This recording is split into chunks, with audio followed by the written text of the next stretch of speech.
নমস্কার, আমি সঙ্গমিত্রা। আমার এই সহজ রান্না চ্যানেলে আপনাদের সবাইকে স্বাগত।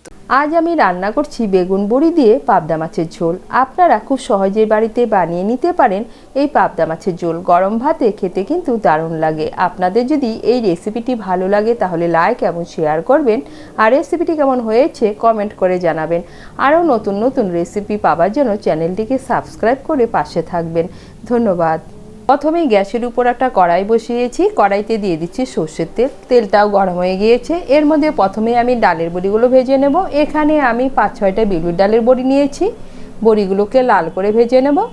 ডালের বড়িগুলোকে লাল করে ভেজে নিয়েছি। ডালের বড়িগুলোকে তুলে নিচ্ছি। এই তেলের মধ্যে দিয়ে দিচ্ছি কেটে রাখা বেগুন।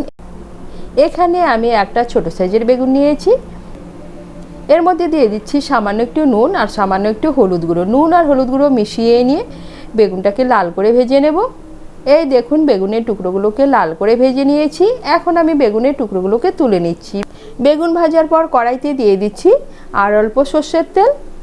এর মধ্যে আমি নুন হলুদ দিয়ে মেখে রাখা মাছগুলো ভেজে নেব। এখানে আমি 2 পিস পাবদা মাছ নিয়েছি। মাছগুলোর মধ্যে আমি নুন হলুদ মেখে রেখে দিয়েছিলাম। এই তেলের মধ্যে মাছগুলোকে লাল করে ভেজে নেব।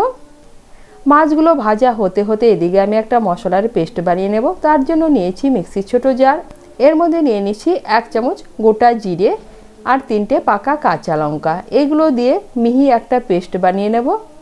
মাছগুলোকে লাল করে ভেজে নিয়েছি। এখন আমি মাছগুলোকে তুলে নিচ্ছি। মাছ ভাজার পর কড়াইতে যে তেল আছে এই তেলেই রান্নাটা করব। এর মধ্যে দিয়ে দিচ্ছি 1/4 টিস্পুন কালো জিরে আর একটা কাঁচা লঙ্কা।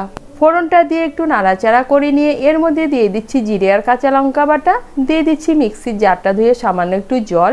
এখন এর মধ্যে দিয়ে দিচ্ছি 1/2 টিস্পুন হলুদ গুঁড়ো আর স্বাদ মতো নুন। ভালো করে মিশিয়ে মশলাটাকে ভালো করে কষিয়ে নেব।